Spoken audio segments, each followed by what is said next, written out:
Hello, hello, hello. Here we come. Here it is. Right, good.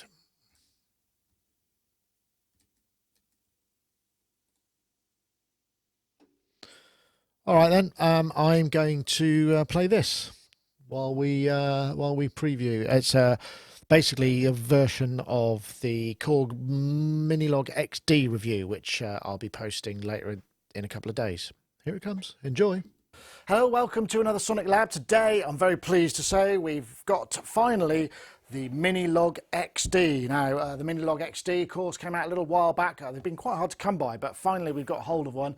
Minilog XD moves on from the Minilog, which I reviewed some time back when it came out, which when it first came out, it was a really groundbreaking instrument because it gave us true analog polyphonic instrument at quite an affordable price at 4 voices. There were some limitations, but it actually really held together well as an instrument, had a lot of great synthesis capabilities. In fact, I bought one and I used to use it, or do use it when I play live, which is very occasional. The Minilog XD builds on that. It's a similar price point. I think it's about £80 to £100 more expensive, but it's got quite a lot more to offer. The form factor is exactly the same. It's got the same curved metal panel, except it's black, and there's a few other changes besides. In fact, it borrows quite heavily from the Korg Prologue, which is a much larger instrument, comes in 8 and 16 voices, has a lot more going on in terms of sort of professional features. One of the big things that's different is it's got this new multi-engine, which is a digital oscillator. It's a little sort of code slot which you can load your own user models. In fact, you can already buy these for the Prologue and they will load into this as well, and it means that the total number of oscillators is 3. The first 2 are the regular analog ones and they're pretty much the same as far as I can tell, can't see any different. The multi-engine one though gives us this user slot, like I say, and then there's various other models in here plus noise as well. The other thing that we've got, which is actually really quite a big deal, is a much expanded effects engine, and you can see that here. We've got various different ensemble and modulation effects. We've got reverb, and there's some great big ambient reverbs as well as your regular types, and plus a whole different bunch of delays. You also might notice that this has the display's been updated. It's actually probably about twice the size. And the big news about those effects is they can all run simultaneously. So we have 3 effects engines that run simultaneously. Some other things is we've also got this 16-step sequencer indicator. Before it was only 8 and you had an A and a B row, whereas this one's also got the motion sequencing. If I just quickly look here, you can see we've got tracks and it shows us the tracks and the motion view so we can record motion, and that's the same deal. So you can record just the motion and have it as a modulation source. Now the filter is, I think it's taken more from the Prologue, but it's got this drive, so we can add 100% or 50% drive here, and that really makes it sort of bark and quack and kind of adds quite a lot of additional tonal characteristic. The connections, because we've got the stereo new DSP effects, we've got stereo output, so we've got a much broader capability, and those effects really do sort of add to the whole vibe. In fact, there's some great sounds in here, and I'll get onto those later.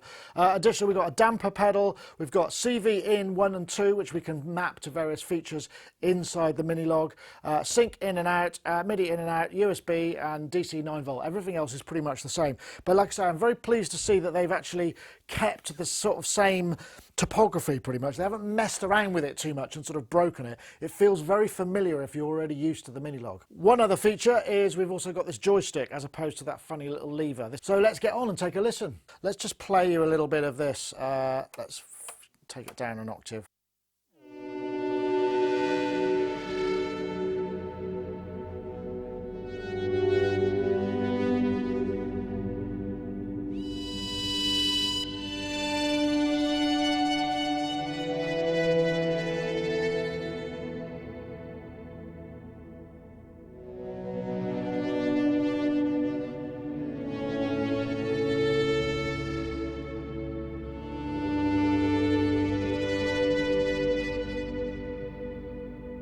Oh, that's nice, isn't it? I mean, yeah, it's very ambient, very reverby, but it's kind of the thing I like, actually. So let's just say what's going on here. So I'll take the reverb off, take the mod effects off, take the delay off. So reverb is off. So now this is the sound we've got left. I turn the other oscillators down. I'm modulating the shape of that digital oscillator sine 3, which has got loads of harmonics. So if I then turn the reverb on,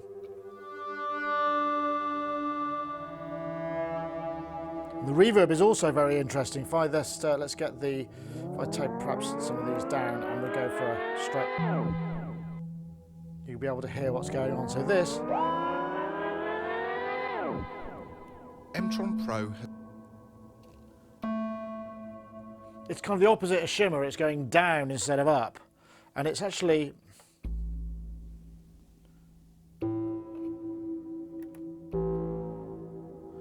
it's quite subtle, but when combined with all those additional harmonics, you get this kind of quite big, beefy, sort of low frequency aspect to it. So anyway, that's quite nice. Let's try, I've got another one here. I'm not quite sure. Again, using the submarine.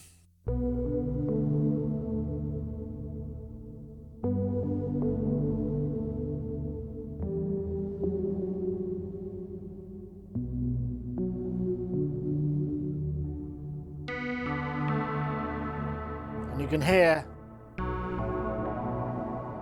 that low harmonic coming in on the reverb, and it's just a really nice algorithm. And I'm sure it's been heard elsewhere, but I've never kind of experienced it in the same way as this. And it's nice to hear that there's an extreme, well, there are quite a few extreme algorithms in here, but the addition of those effects just gives us quite a lot of just lovely, lush, atmospheric, and it's right up my street, I have to say, and I'm very pleased to hear it. Okay, so let's take a look at this multi-engine, because this is kind of one of the newest features. What I'll probably do is maybe not go through every feature on this, because I've covered that in the mini-log, and a lot of them are very identical. I suggest you check that review out. So the multi-engine has 3 banks. We've got a user bank, we've got the kind of Korgs bank, and then we've got a noise bank. So each of these has a shape control and a different type within them. So decimation, peak, low, high, just for noise types. Then we've also got these additional waves by Korg, and these are really interesting digital waves. So we do very small movements, which this is modulatable actually. We get some very strong harmonic content, and there's a whole bunch of these in here that are obviously programmed by Korg. But additionally, you go into edit mode and you get all these different additional parameters like the feedback and noise depth and various different other oscillator parameters. Now these aren't accessible via modulation or any of those things, but they are stored with the patch, so you've got some additional tweakability there. If we come back to the oscillator here, we now go into user mode. Now user mode comes with just one. There are 16 slots in the user mode, and they actually host these sort of custom DSP codes, which various developers are allowing you to download and purchase as separate entities at the moment. I actually downloaded a whole bunch of sounds which were ports of some mutable instrument oscillator types. They're more limited because there's not as much memory and DSP to work with as there are in the mutable instruments things, but it does allow us to dial through, so I can go through to, these are not very well described. It's quite easy to put them in. You just need a USB connection, you download the editor. This is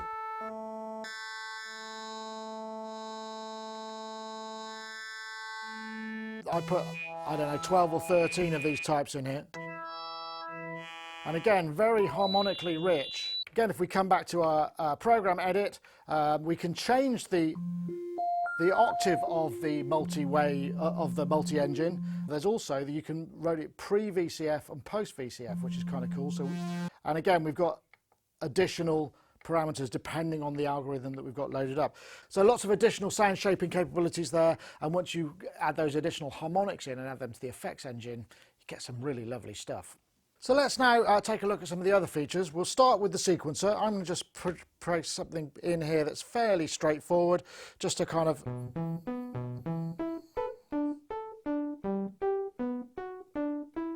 So now I've got... You can hear it's polyphonic because I put a fluff in there. So I might add, I can also real time it.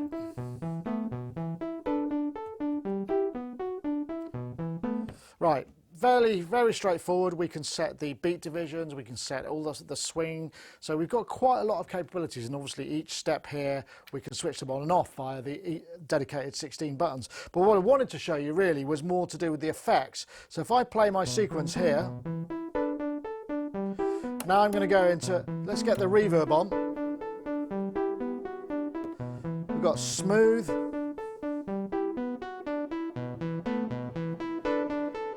Let's try a bit of delay, we'll see if we can spice it up a bit. That's quite nice because we can have all these effects on as individual effects. Back to the reverb, turn the delay off. Let's turn the delay down a bit. Get the reverb on, and we can go through some of these. We've got arenas, like some fairly large and interesting plate. Where the interesting stuff is, we've got some of these more ambient, never-ending, and the riser, which is if I play this now.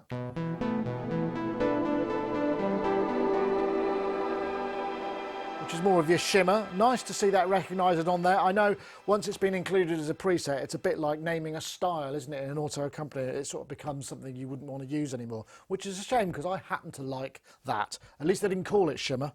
Then we've also got this other thing, which is submarine, which I was using in some of the other patches, which are the opposite. It takes it down. It's really nice for creating these sort of big ambient patches that'll just, you don't need anything else. You know, that's the thing I like about the Minilog. You can create sound beds and pads and things that just fill up all the available space, which for an instrument of this price and this what seems to be simple is really impressive. But there's more. So if I just, maybe if I take the reverb off, put this back on. We go to mod as well, we'll turn that on. We've got chorus, ensemble, phaser. Not as extreme as I would like. I'd like to see a bit more extremity in some of these settings.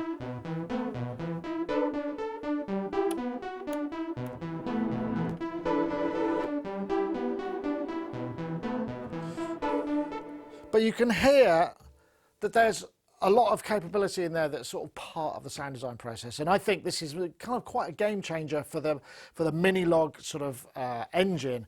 It really opens things up, and some of the sounds of this are really lovely that you could get. I mean, I've concentrated on some of the ambient things, but yeah, there's plenty there. Like I say, the only thing I would say, a little bit disappointed that we didn't get a bit more extremity in the modulation department. But there's also good news. In the same way that you can load your own user multi-engine slots, you also appear to be able to load your own effects algorithms and programs. The bad news is you need to be able to program in C or C++ or whatever the SDK code. It's not a question of tweaking with an editor and saving them. And I haven't been able to find any to load in, but in the same way that you can load banks of user multi-engine, you can use banks of user reverbs, user delays and user mods. So it's quite possible you'll be able to create some more extreme effects or buy some from a third-party developer to really open it up. And I think there's something like 10 slots per bank in here which give you that capability. So I look forward to seeing what those are going to be like from people. There are quite a lot of other tweaks to the engine as well, which I should probably show you. If I go into edit mode, global edit, we can just have a look at some of the potential changes. There's user scales, there's user octaves, so you can kind of basically write your own notes. And so, you know, the equal temperament, all kinds of other different sort of ways of setting the machine up. And I know people that are perhaps into programming their own scales, they'll be in heaven with this because yes, you can do that. The other thing that we've got in here is the arpeggiator, and the arpeggiator can be used in combination with the sequencer to create some very interesting parts. In fact, I think I've got a patch here. If I try and load that, and I just play this. This is actually running on the arpeggiator, and I've got some various bits of motion going on here, but I can additionally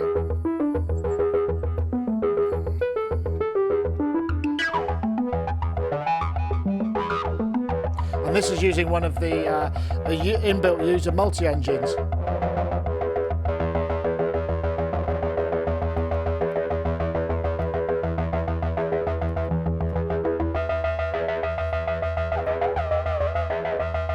Which I guess I could record that.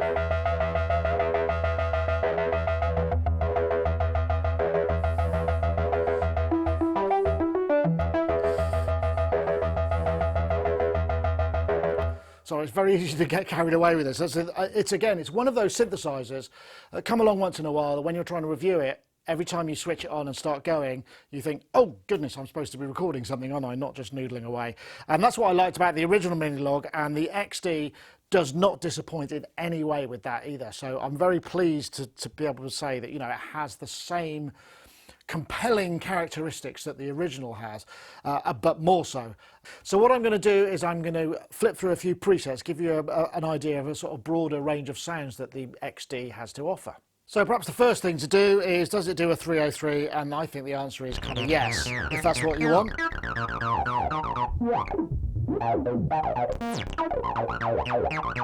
A 16-step sequencer allows for that. Let's take a listen to another couple of sounds.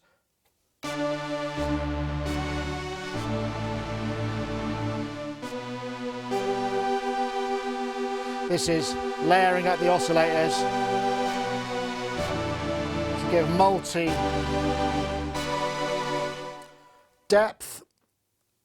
Let's see, we'll use the sequencer on here, see what this one sounds like.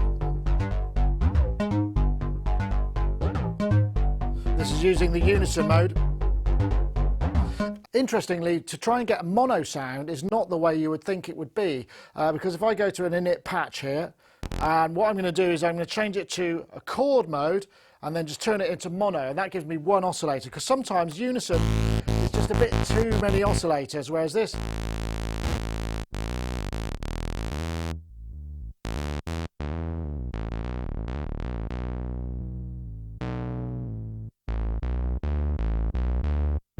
add a bit of drive.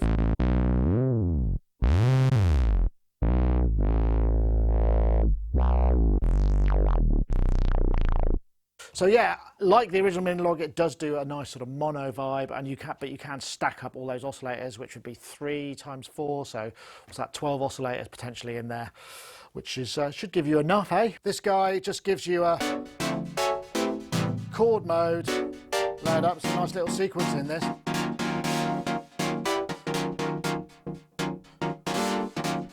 Using the noise oscillator.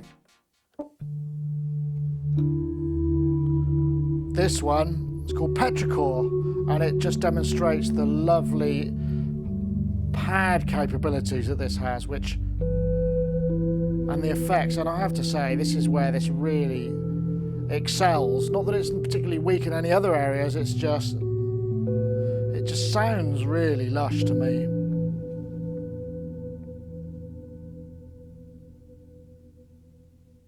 This pad shows off the kind of sounds like wave sequencing, because it's using the digital oscillator to modulate those high harmonics.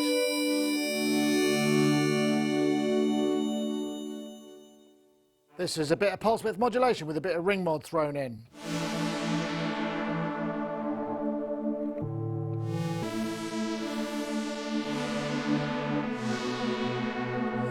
And it's interesting, isn't it? I mean, you'd think, really, I mean, if this was an 8-note polyphonic, it would be awesome, but I guess that's what the prologue's for. But even four notes gives you a lot, can take up a lot of space, and it makes you think a little bit more carefully about the notes you're playing, because you don't want to steal. So you can get some very interesting kind of intervals and big sounding sounds from a 4-voice poly.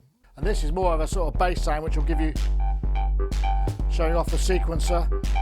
Got quite a lot of motion going on in this one. And there's a lot of bottom end there. But again, it shows you kind of how broad a range you can use just without using motion control. Remember, motion control, we can record a load of animation in here and not record any notes, play the sequencer, and that can actually animate the sound as well. So it's a very powerful modulation tool. Of course, you've got to have a bit of dubstep, sort of FM style sound. And that's using this Fat One oscillator.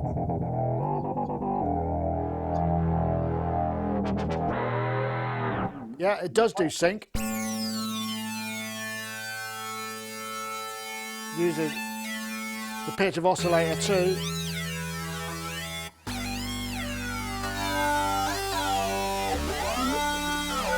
We drive that filter.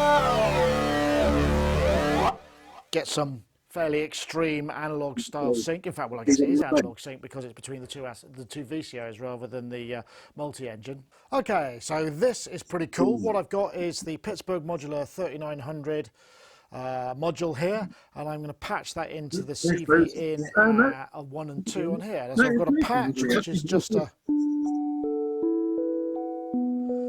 very simple patch here. So first of all, I'm going to take the end. I've got the MIDI coming out of here and into the 3900, so that you can see it's triggering the envelope.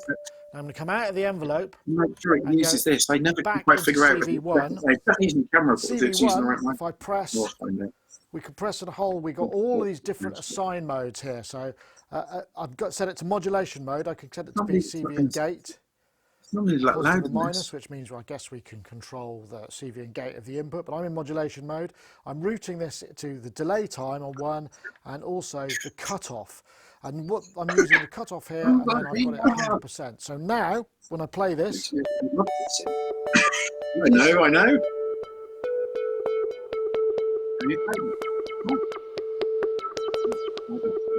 I've basically got a full ADSR envelope here, because you may have noticed that the filter envelope on this guy is only an attack decay, which actually in most cases is not so much of a problem. You can get quite snappy, but it's quite nice to have that, and I have now got that because I'm using the envelope here.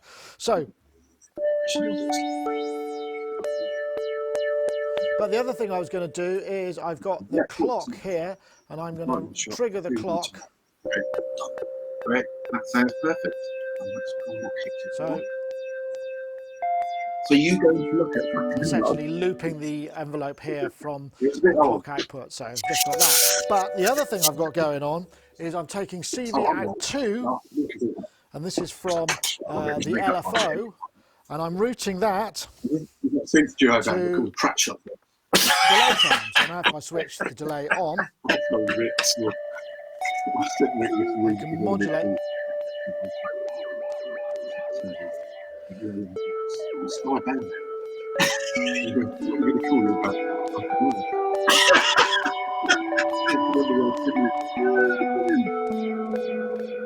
Now, if I come back here, you can see that if we just go through all the possible.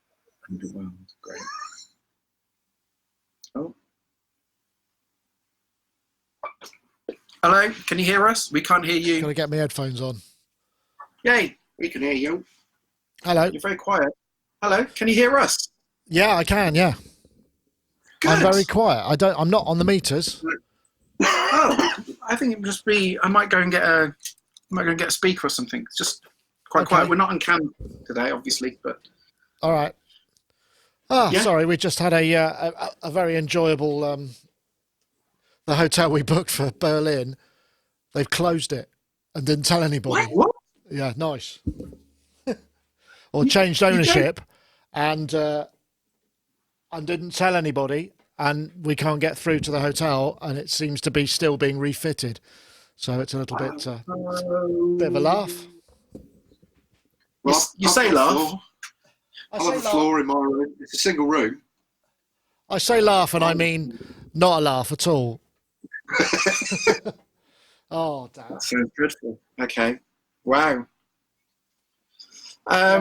Nice. Anyway, hello, gents. Hello. Hello. All right. This is the first time we've been together here. So it is. It is. It's very dark. I'm just going to be running around playing things. Playing things, yeah. There's plenty to do. You talk. I'm going to go and get a speaker then, so I can plug this in. So all right. Okay. We are live. Are we? Yeah. So I've come down. Me and Ty are going to start a synth band. A synth band? Yeah. I'm going to call it the Pratt Shop Boys. which is only slightly better than my Underworld tribute band called Underwhelmed. Underwear. Got to be, hasn't it? I thought Underwhelmed was really good. Well, if you got G-Force and Underwear, you could get into sort of G-string. You know, you could get into sort of that territory. Thong. You know, that's why everybody said we should have called VSM G-string. I was like, no, that's too corny. Let's call it arse instead. But we weren't allowed. Right. Okay, we got everything here. Right. Let me see where. So can I what? Sorry. Have you been here? No, I haven't. I actually haven't, which is very amiss of me. Right, so we got Dominic as well, but we're early, so that's all right. He'll probably be a bit later. All right, sweet. Okay. Oh, man, I can't believe they've just done that. Literally. We just thought we'd check, and then it's sort of suddenly, oh, this hotel's closed. It's like, what? What do you mean closed? That's outrageous. And then it's been acquired by some as yet unknown hotel group but they haven't changed the number to go to the new place. So you ring up and they go, no, we haven't got that hotel anymore. It's just like, oh, so what happens to our booking? Why didn't you actually tell anybody that had booked the hotel that, you know, it's just, what? It's such a random. And I haven't had any emails saying, sorry, we can't honour your booking. I booked this in January, you know. So we're running around a bit because it's the thing about the hotel is it's quite critical to our to how close we are to Super Booth, because it's right on the stop on the right tram. So you just go 5 stops and you're off. Oh, I'm just going to see if I can get this a sec. It's probably some other emergency. Okay, I'll leave it to it.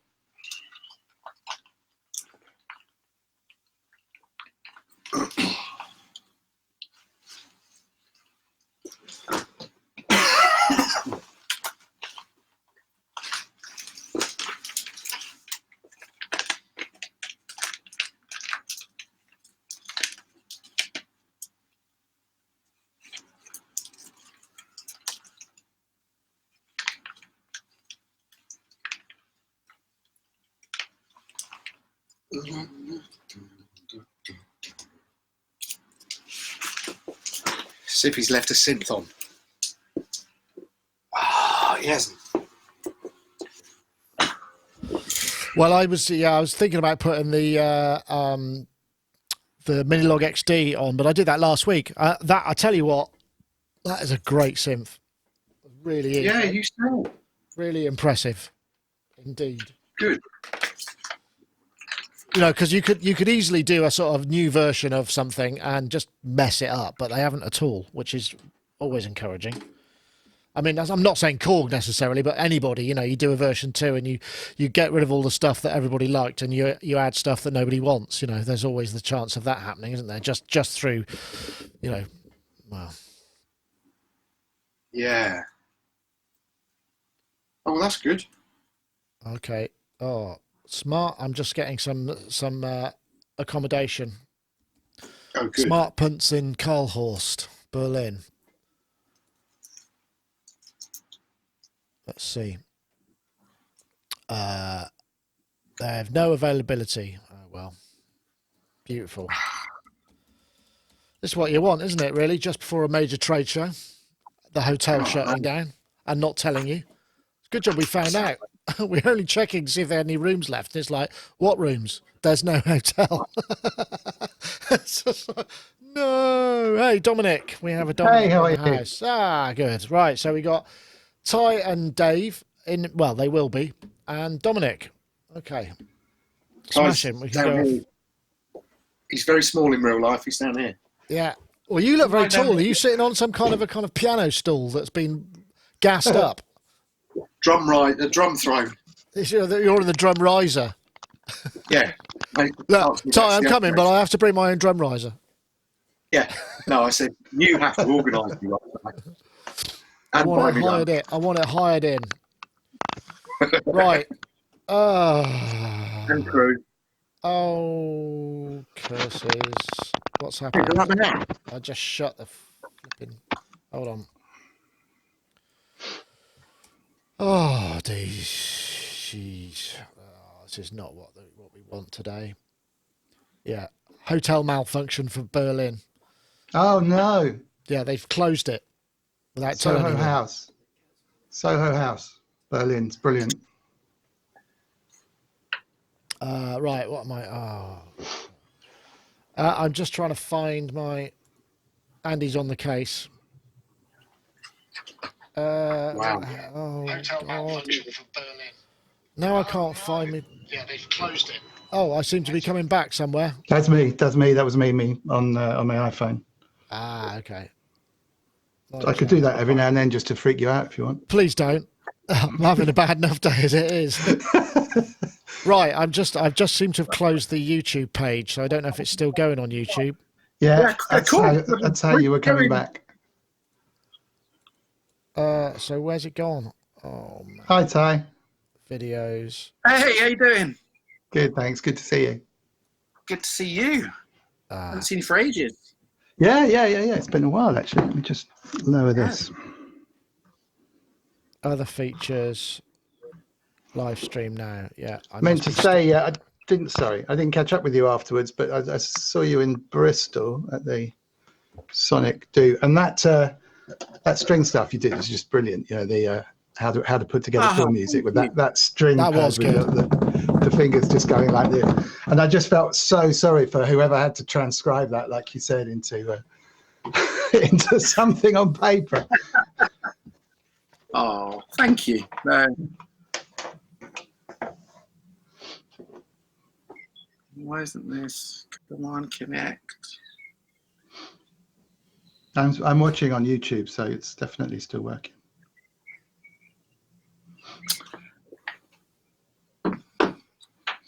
Okay, plan 2.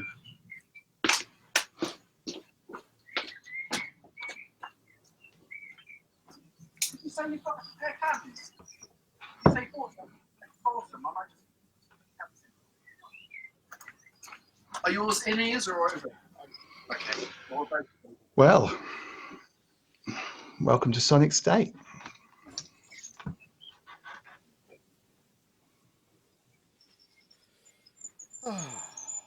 Right.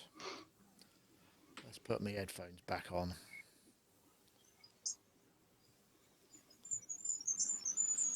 Alrighty. I'm back. Let's turn this off. So, turn it down. Ringtone's down. That's good. Somebody's feeding back somewhere. Oh, look, they've gone. Probably. Yeah, it's just you and me. That's just all right. Had a little argument, and that was it. Yeah, well, there's. I mean, two blokes in a massive synth cave, both synth experts. I mean, you know, it's bound to happen at some point, isn't it?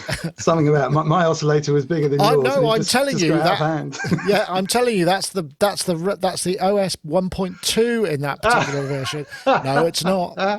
Yeah, that's so not ever going to happen. I can't imagine two less likely people to fall out. Right, this is true. Here? This is true. Oh yeah, that's that. That's me. Yeah. Excellent. Righty ho. Really?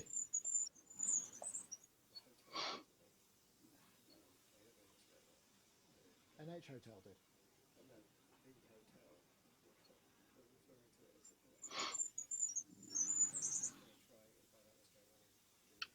Jesus.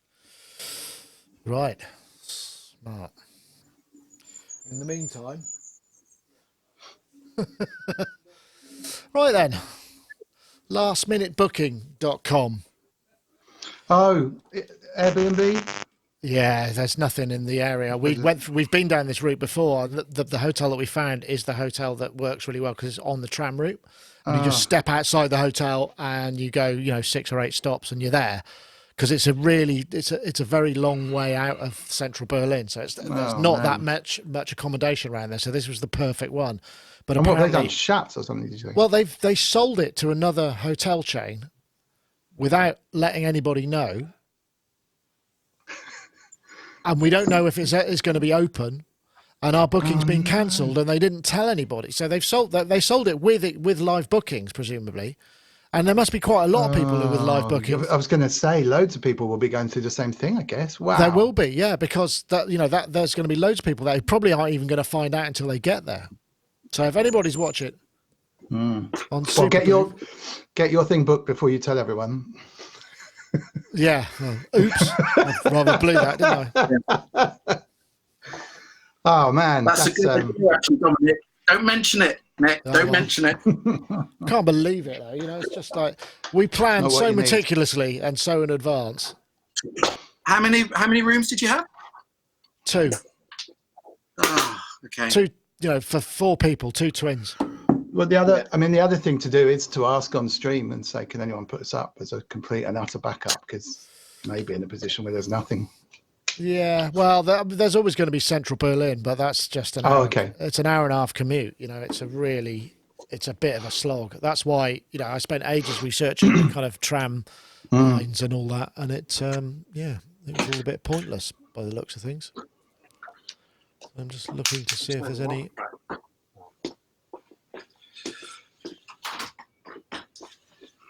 How exciting. Oh, there we go. There's one there. So there's probably some there. All right. Smart. Show nearby hotels. I'm going to be doing this. I'm a bit distracted. Show nearby hotels. I'll tell some jokes or something. Karlshorst Smart Apartments. Hotel Mensch.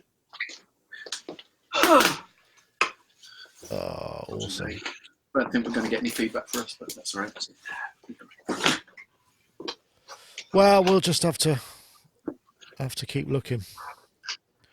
Maybe I'll book something in the meantime. Book a room. They're all going to be booked, though, aren't they? Obviously. Duh. Yeah, well done, Dominic. Yeah, they are. Yeah. They probably will, though. Well, to be fair. no, Nick, there'll be loads there. There you go. That's better. That's better. Well done, Dominic. How helpful. Check website for availability. Ask Dominic. You don't need to check. Dominic knows they're awful. Yeah, they're all. Yeah, I'll be the Eeyore. Oh. Okay. Have you checked? What? Wow. Okay, I'm going to have to not pay attention because this is going to be incredibly distracting, isn't it? We've got a show to do and everything. Yeah. Hello, gentlemen. Hello. Yeah. Hello. It's very, everybody's very dark. Maybe it's my monitor. I don't know. No, we are dark. You're dark. In a dark mood, in a dark place. All wearing black. All wearing black, yeah. With a black hat. We're in mourning with you. For the... I can't. Can you read that? See you later, Oscillator. Brilliant. That's awesome. That's got to be something that's worth having. Right. I think we could do a show. I'm sure it's possible. Yeah, I don't know anything about any of the topics. Well, there's quite a lot of synthesizers. I'm sure there will be something to cover. I'm good at synthesizers. You two, you're going to be like the kids at the back of the class, aren't you? Keep it down. Yeah. I know what you're like. Bad influence. Right. Well, we can probably go. I'm just getting everything. Right. Everything lined up. Everything is lined up. Oh, apart from that, I didn't switch on my backup recording, which I'm feeling might be a good idea today. It might be one of those days. Well, fingers crossed. I'm going to do that. Backup recording. La la la la.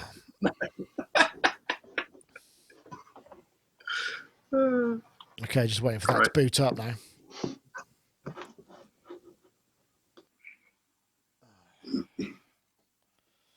Right. We've been having a great day.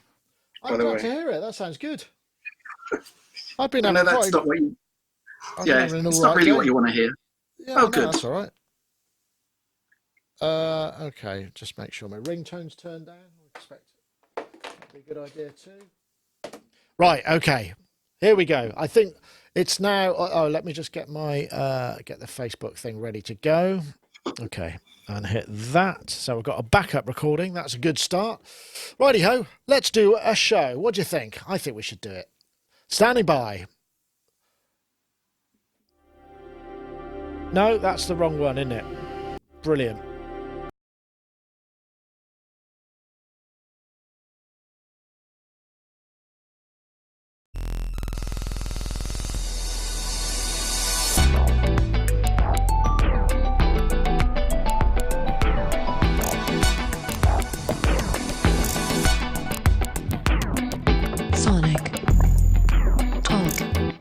Hello, everybody. Welcome to Sonic Talk, episode 575, which sounds like one of those numbers that should have some great significance, but I couldn't think of anything that had a... There's not an RE505 or a Space Echo 575. But anyway, I'm sure someone will let us know. Let us know in the chat room, because we've got the chat room here. We've got the YouTube chatties. Nice to see you. We've also got the IRC chatties at the same time. This is the podcast to do with music technology, folks. And today is one of those days where we're feeling a little bit technically shaky. Anything could happen, but I think it's going to be all right. And today's show is recording on Wednesday, the 1st of May, 2019, just before Super Booth. There won't be a show next week because we're going to Super Booth, hopefully, and that will all be good. So anyway, let's get on to it. We've got a few guests in this week. Let's say hello, first of all, to Mr. Dominic Hawken there, who's fully modded Hi, up Nick. with his Lambretta T-shirt. Dominic Hawken's app That's developer, bit of new sponsorship here, but songwriter, producer, synth head, as you could see from his beautifully equipped studio behind. How are you doing, Dominic? You well? I'm good, thank you very much. I'm good. I've had a good week. I went to see the Deluge guys. I know I've got a bit of a soft spot for Deluge because I'm always going on about it. Let me just sort this out so you can hear me properly. Well, I can hear myself. Yeah, I went to see them because Ian from Deluge was over at the weekend, and he gave me and a bunch of other Delugers a peek at the new looping facilities. They're going to do a free upgrade, which turns it into a looper. Ooh. And some other stuff as well. But honestly, it's incredible. It probably makes it a better looper than any other of the hardware loopers, like the 505s and 202s and all that. The 202, isn't it? All that stuff. Just amazing. And it was really good to meet them. Yeah, well, I didn't get a chance to meet him. He was going to come over here once because he was doing something in Bristol, but we couldn't join it all up in the end. So I didn't get to meet him. But we are going to go and see him in Berlin, where we'll see, because there's new firmware. What's it got? It's got the not metering. There's some kind of graphical update, isn't there? Which I can't remember what it is. Yeah, some of it's already. I mean, the looping will be the main one, and potentially something he didn't show us and wouldn't tell us about, which sounds quite exciting. It also introduces a keyboard, like a QWERTY keyboard, so you can type on the buttons as if they were a QWERTY keyboard to name stuff. I mean, it is incredible. It's incredible the way that they keep developing stuff for that thing. But honestly, the looper. I'm going to sell my standalone looper because there really is no point. Once you've seen this thing, it's so clever, it's excellent. And then what else? Oh, I've been sampling a bunch of old, weird, wonderful radio noises off of shortwave and all that kind of stuff for a couple of ambient friends.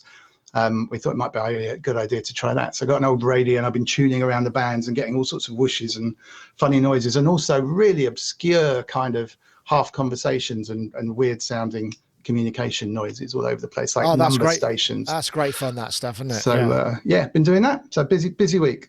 What looper have you got, if you don't mind me asking, that you're going to sell? Because I'm thinking about getting one. Oh, well, I'll say. Is it an RC505 by any chance? It's the 505. I can't remember if it's 202 or 505. It's a big one. So if the 505 is a big one. I only bought it about 4 months ago. Actually, my daughter, she's 7. She started playing the piano, and we've got it so that she can do kind of stuff on the piano. But you're very, very welcome. Okay. Well, I'll talk to you about that afterwards.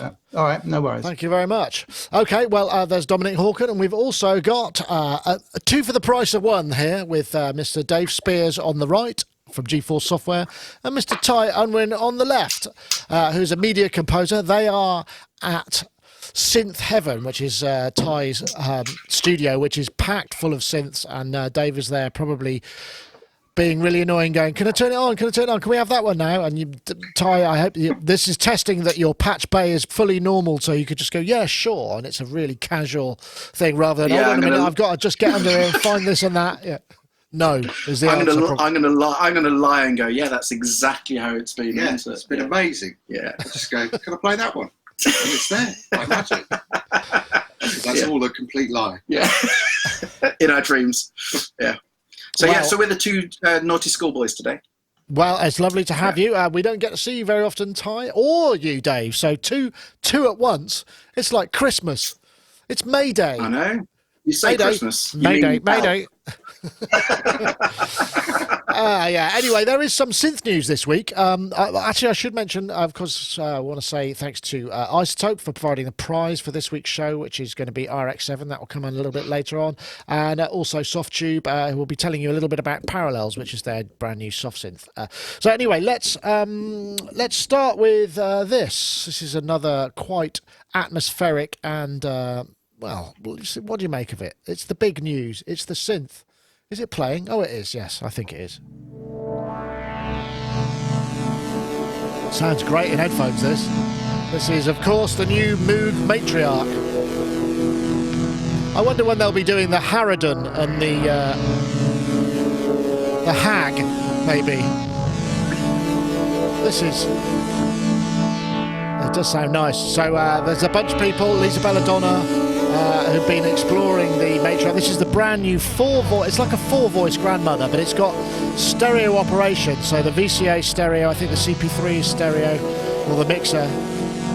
And so far, it sounds lovely. Instead of a spring, it's got a BBD, which is from the MS201, I believe, and a four-voice oscillator, which could be paraphonic twice or paraphonic 4 or unison. And I have to say, I really liked the grandmother, and I know I've moaned quite a lot in the past about Moog subtractive synth, and I wasn't sure how I was going to feel when I reviewed the grandmother, but it was great, and I have to say it's lovely. And so this is the sort of video. It seems Moog seem to be going for the selling the lifestyle. If you buy a Moog, then all of these dreams will come true. You'll have this beautiful barn in the country, and you'll be able to just play electronic music and stuff. It's all like tied in. It's become very lifestyle. But anyway, the Matriarch is big news. I guess. I don't know, Ty. Have you got a grandmother? I mean, synthesizer, of course. I'm talking about. No, I don't.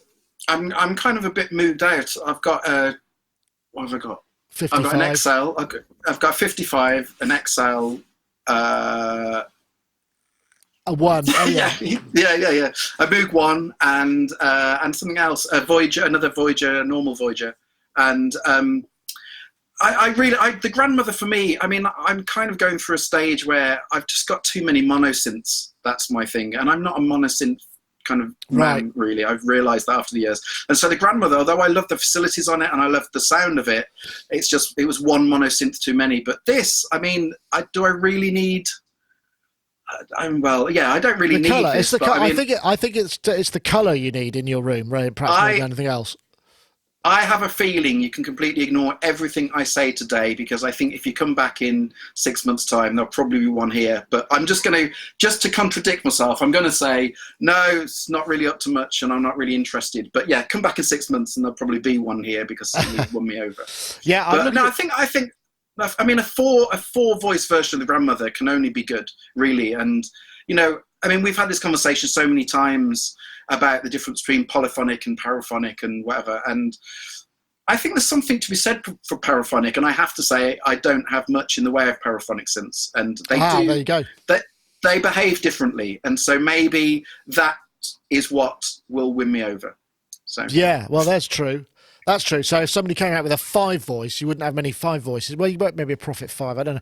I know. I see what you're saying. I understand that. I mean, I'm kind of looking forward to trying it out if I get the opportunity. It's not out yet. I mean, it's been pre-ordered and sort of pre-announced at Moogfest, which is the weekend. We've got actually. Well, no, you could pre-order yesterday.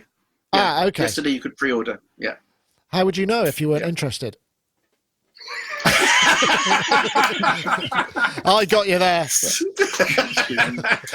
There we go. I'm sorry, I didn't mean to do that to you, but I'm looking forward to it. I mean, I think it's going to be very interesting, and what I'm curious to know is whether or not it's got the same topography, because the thing about the grandmother was they basically built the same sort of 55 module parts. It just wasn't. It was all surface mount, so it was the same design, same circuit design, but in a kind of much more affordably made system, and that's why it sounds incredible. That's the thing about the grandmother. It's just like, oh, here we go, and then you just listen to us and you go, oh my goodness, that's so Moogie.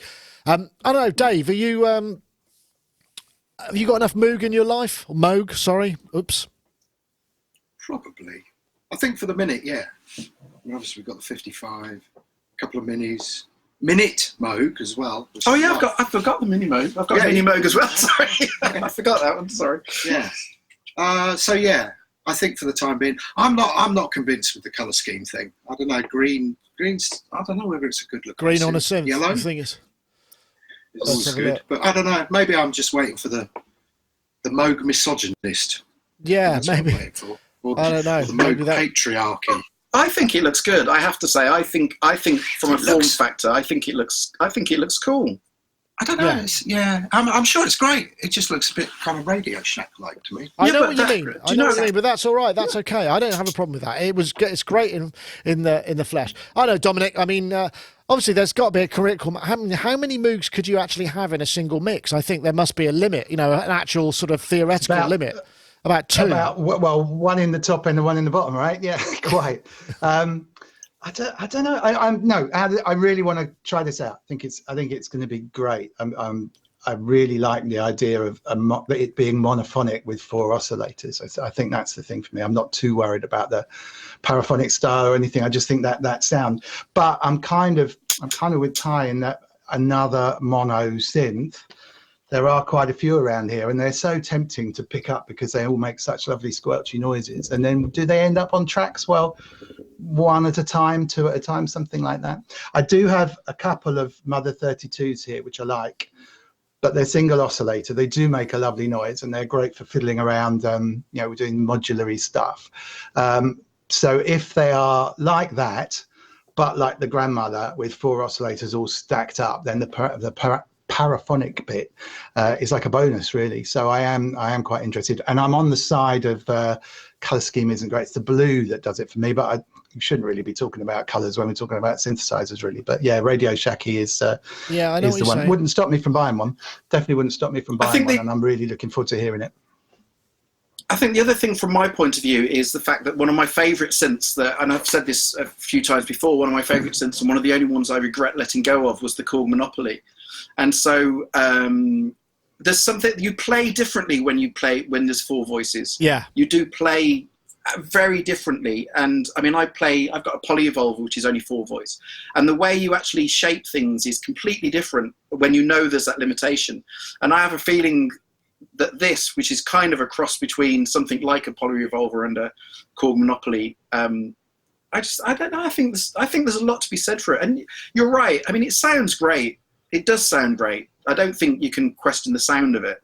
I've got to wonder, because the thing is with 4 oscillators going into the mixer and the filter, presumably there's this massive.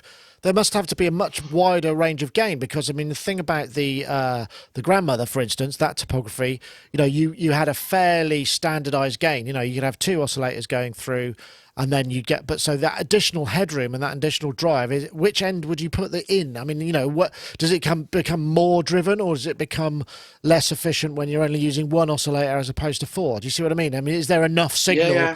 Is there enough signal from 1 oscillator to be able to make the filter and the VCA do what it should do? Well, all I do know is the fact that with the Moog 1, I know they've had issues with that, and I still don't think they've completely sorted out the issues. Oh, the gain Moog staging. 1. Yeah, I still think they've got issues with that. It's still not quite there. Right. I feel quite bad, actually, because since Dave's been here, all I've really been doing is moaning about the Moog 1, which is it's true though, but it's still not quite there, and that is one of the major issues. So I mean, but that is with a lot more voices. So I'm kind of hoping that whatever they've learned from that, hopefully they're passing down to this. What is the filter on this? Do we know? It's a ladder. It's a straight ladder. It's like, yeah. I think it's the same. It's the same as but it's going to be stereo, because it's a stereo. So all of the modules will be stereoized. So they're not quite the same. So I'd imagine that changes quite a lot of what's going on under the hood and how it's distributed and stuff. But it's certainly very interesting. And I think it's got like 90 patch points. So there's a lot of stuff that it'll do, in terms of patching. But I mean, the thing that I found is we went to Synthfest. When was it? October.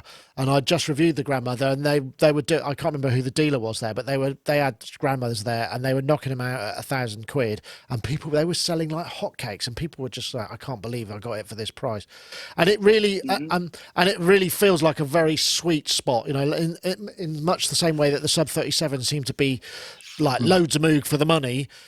The grandmother feels the same again, but a different kind of moog, and not quite as croaky and driven as the Sub 37. And obviously, the subsequent 37 has changed the gain structure again. But those are the sort of things that kind of Yeah, sorry. I was going to say that analog delay is quite interesting as well. If it's like the Mini Fuga or the Muga Fuga would be great, but they run out of chips again, didn't they? On that one, but yeah, I've just been looking at an interview we did with Amos Gaines. A chap called Joe Silver has been at Moogfest, and he's sending videos that he shot for us. And one of them is a talk with Amos Gaines about the Moog One, and he's saying, sorry, no, not Amos Gaines. Oh gosh, no, somebody else. Nick Valente, that's right.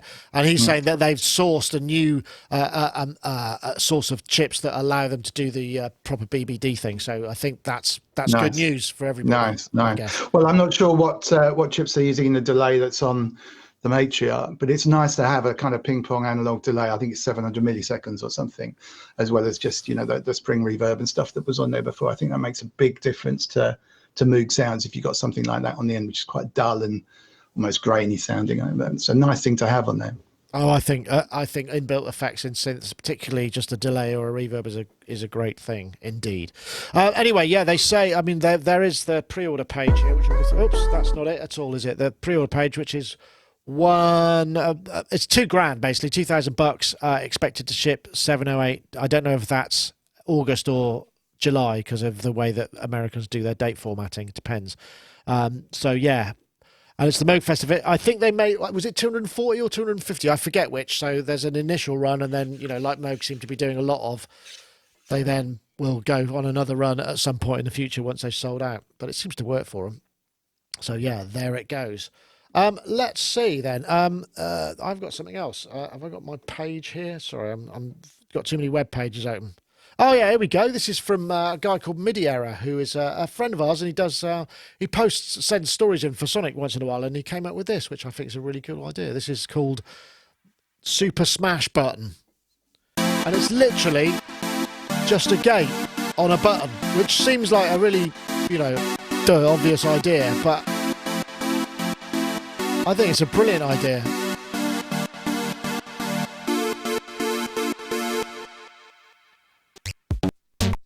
And you can also advance clocks as well, which is another really cool. Or maybe break clocks, I'm not sure. So the clock would go in, that's right, so you can advance it. So you let the clock through, that's right. So great for sort of rhythmic stuff. It's just a really simple and a brilliant idea that uses an arcade button. I think it costs about... what is it? It's like 30 odd bucks, 40 bucks, 30 quid, something like that.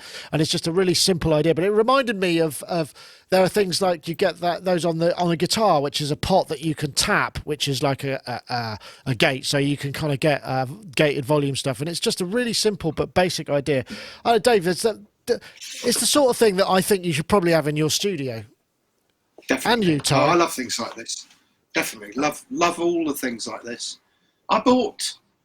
In fact, it was funny because when I was listening to this, it reminded me. I bought Carl Hyde years and years ago. It's like a little light sensor thing that you plug into your guitar, and you could use that as a kind of volume gate.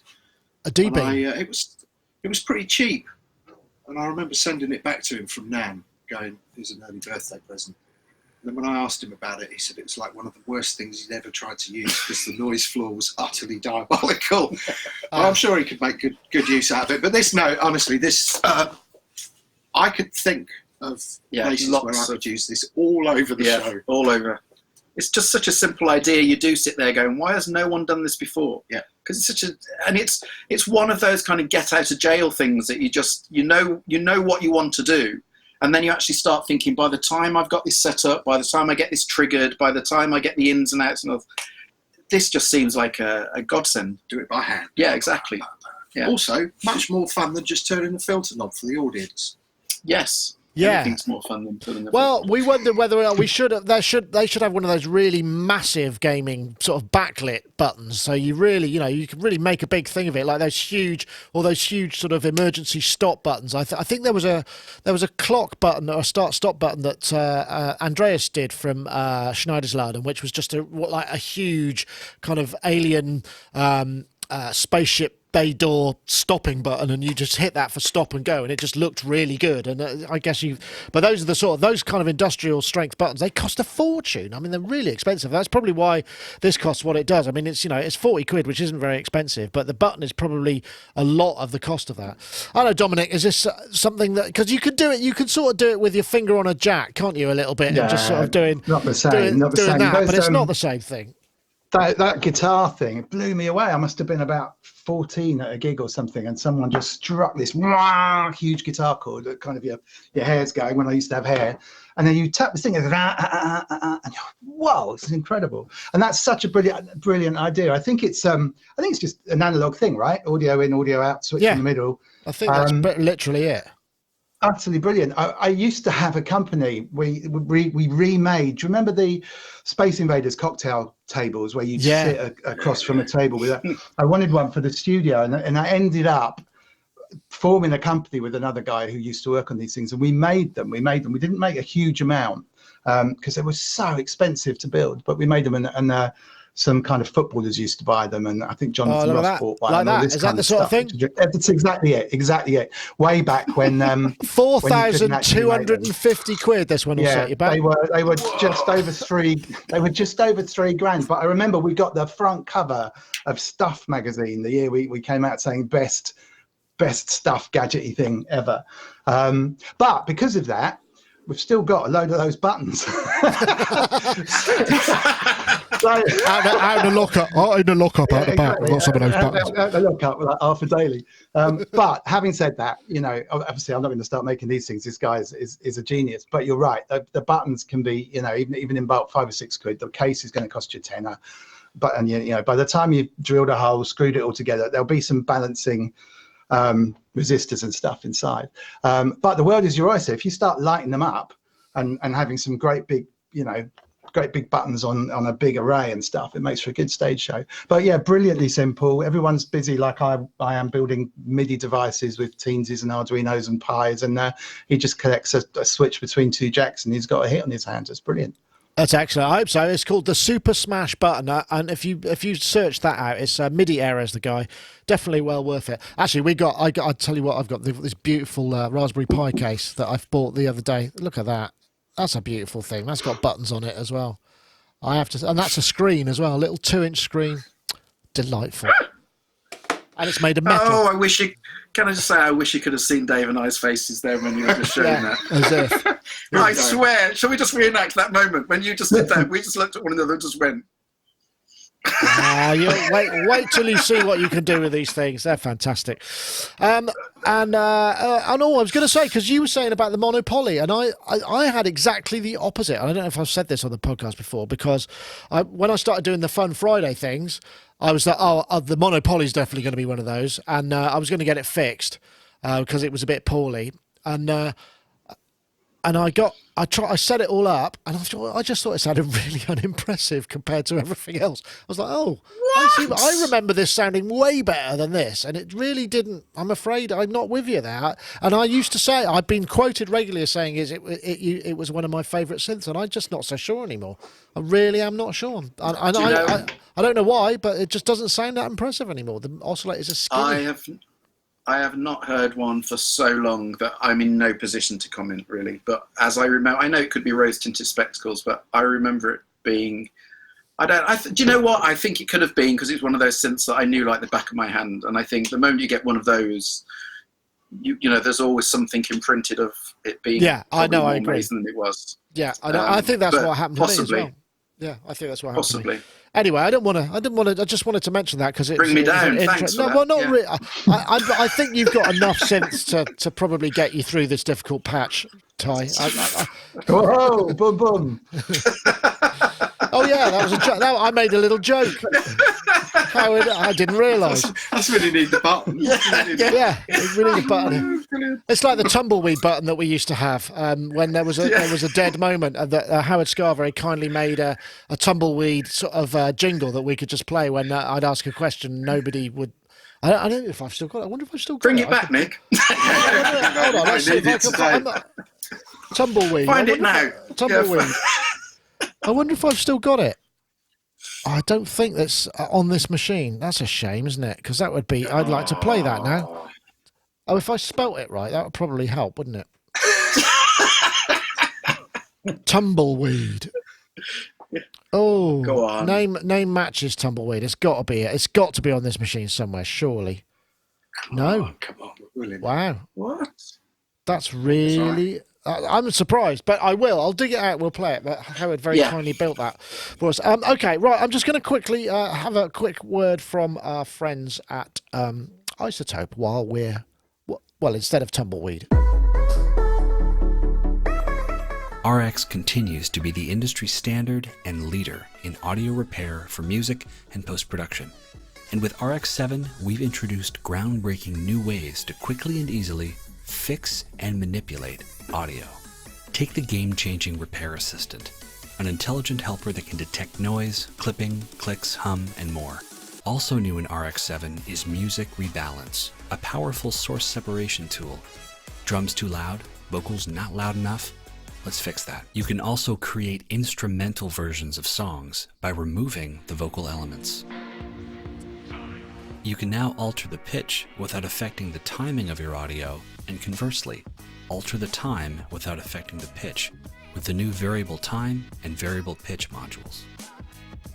Using the new dialogue contour, you can improve the performance of a line or even create a new performance by altering the pitch contour of the dialogue, therefore adjusting the intonation of the speaker, and introducing Dialogue Dereverb, a module powered by machine learning to reduce the presence of reverberations around dialogue. RX7, a new frontier in audio repair. And of course, you could download RX7 and try it out for yourself. Anybody these days will have RX because it's just so great for dealing with audio problems. Isotope.com, and of course we got a competition. Excuse me, chaps. Hello. I'm still doing the ad. You don't mind? I told you. I knew you'd be trouble. It does mute, but only while the ad's playing. We're not when I'm talking afterwards. Anyway, so yes, we're looking for the hashtag Spectral Repair and the hashtag RX7 to @Sonicstate and @Isotope Inc. So if you want to win a copy of RX7, we're looking for the hashtag Spectral Repair and the hashtag RX7 to @Sonicstate and @Isotope Inc. And we got a winner from last week, who is somebody called. Now that looks like East, but it's got the S, so it's E.T. Krommerhoek. I'm guessing maybe Dutch, but I'm really not going to try. And it's, again, the never-ending story of unpronounceable Twitter handles. But you won last week's competition, so Itzy Krommenhoek at Eatsec. If you want to get in touch, Isotope will bestow RX7 upon you. So I hope you thoroughly enjoy that. Right, let's see what's next. Neat idea, we've done that one. Yeah, here we go. Here it comes.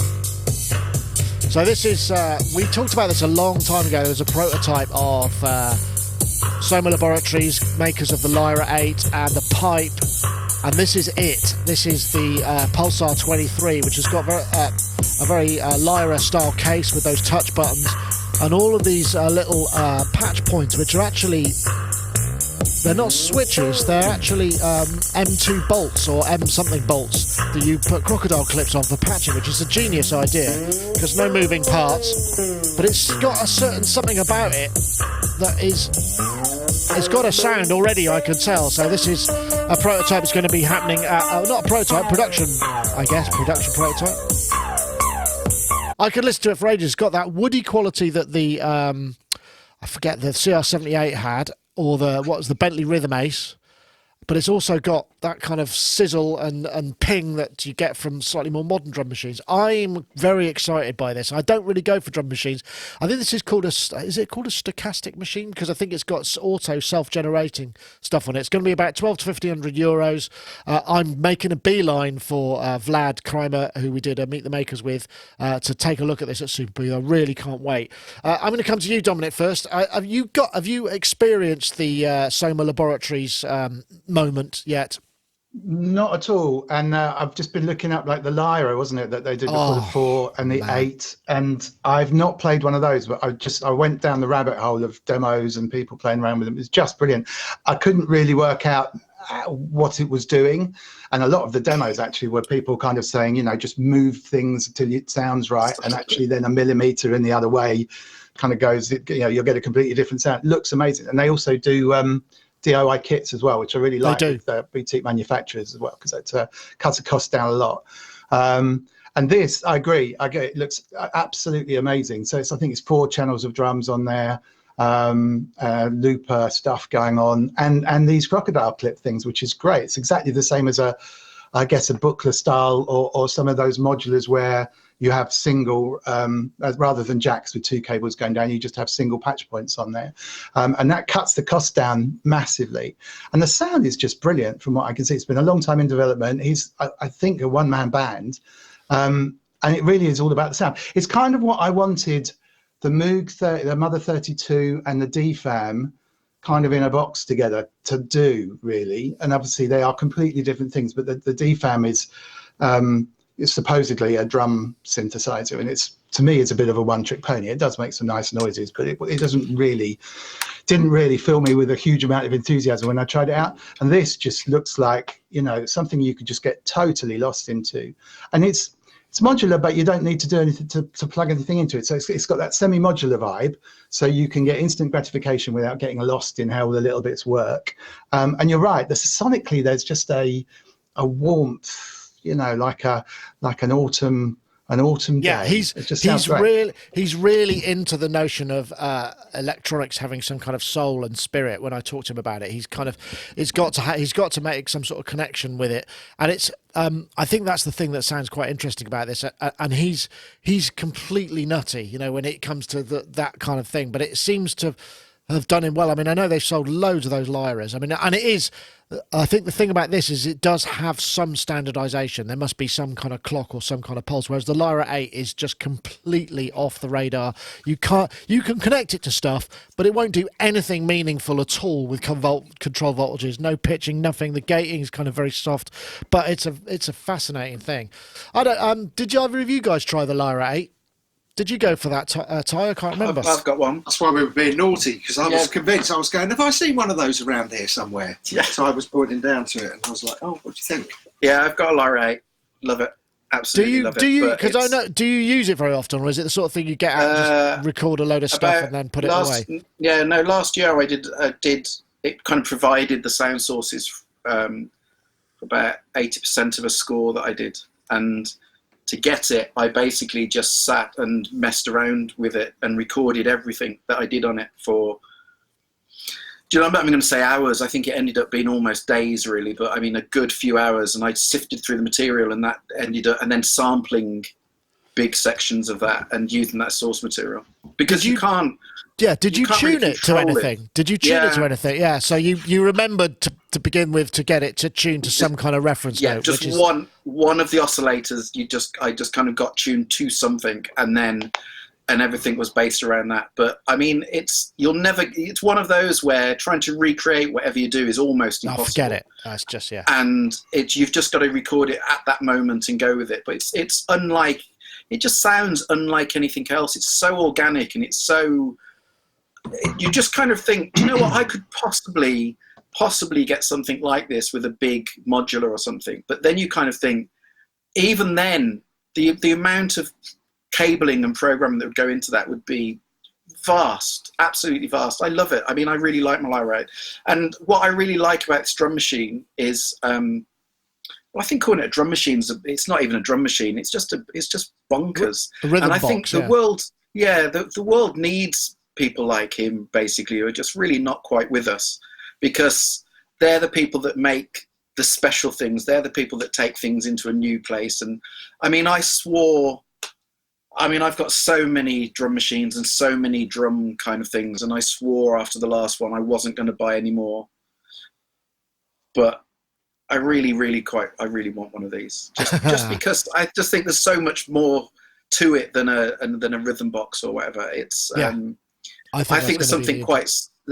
I think it's going to be something quite special. And the biggest test for me is always, if I don't buy it now, am I going to do what we all do, is look back in 10 years' time and go, oh my God, do you remember the so-and-so? I wish I had one of those. And I have a feeling that if I don't buy one, I'll look back on this when I see one on eBay for, 5,000 quid in 10 years' time, going, oh, I wish I'd bought that. So yeah, well, that's true. That's always the test for me. But I mean, like I say, he's going to be at Super Booth. I don't know. Dave, am I right? You're going to go to Super Booth for at least a day, all right? Is that so? You could check him out. He's a really interesting bloke. Yeah, no, I definitely want. He's definitely on my list. I've heard really good things about the jobby, but I've got a polygamist, and that's just insane. So that sounds like a condition. Well, you can get some. I mean, get some medicine. Yeah. Get some cream for that. You want to see a doctor? Therapy for it. Yeah. But no, if ever I want to come up with something completely oblique and mad and insane, I just go straight to the polygamist thing. It's that Ekdal Labs. I think he only made a few of them. I bought it off of Robbie. Ekdal Labs. Yeah. No, Erectile Labs. Second-hand polygamist. Yeah, no, it's amazing. It's got a ribbon strip on it, and it's just insane. Again, you can never get the same thing twice. But I've come up with some utterly amazing textures. In fact, well, yeah, maybe, should I say it? A friend of mine's father died, and I had nothing to say to him that could be of any comfort. So I just made him the most beautiful noise of this thing and said, "Here's this instead." And he came back saying, "Actually, that was there you go. That was the most touching thing that anybody had said to him in the last during this period." So that's my go-to device. You see, I'm slightly worried about that because I spent quite a long time with Robbie once when Robbie had it. Yeah, and we spent about half an hour on it and couldn't get a single a single sound out of it that made any sense whatsoever. It's unbelievably complicated. I'll send you this sound. It's an amazing thing. But it's funny you saying about tuning, because I'd done this thing and I thought, wow, I can hear that with a double bass, acoustic bass line underneath it and stuff. And then it was like, yeah, but it won't sit with anything because I didn't tune it. Yeah, that's the thing to remember. I mean, I've done this many times before where I've started a review and I've got all the way through something and then I realised that I forgot to tune it to a reference. So then trying to play it with anything else and it's real pain actually, and also getting back to anything because you didn't have the note and you're trying to move it. Yeah, always tune up, folks. Really is. I know it sounds boring, and it is quite boring to do, but it's worth doing. Just get yourself a tuner, especially for analog electronics.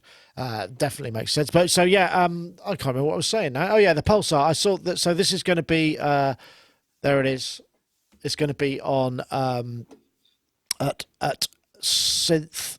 A Super Booth next week, and it's I'm looking forward to it. I think it's going to be fun. In fact, that's the orange. They did some Lyra 8s in that colour, so they obviously maybe they've adopted it for the new colours. And these things are built beautifully. I don't know if you saw my review. I reviewed it. I just thought I'll have a look what's inside because he was so kind of adamant about how it had to be beautiful. And I opened it up, and on the inside, it's the most beautifully made piece of equipment I've seen since like a 1950s Valve studio equipment. It's just so.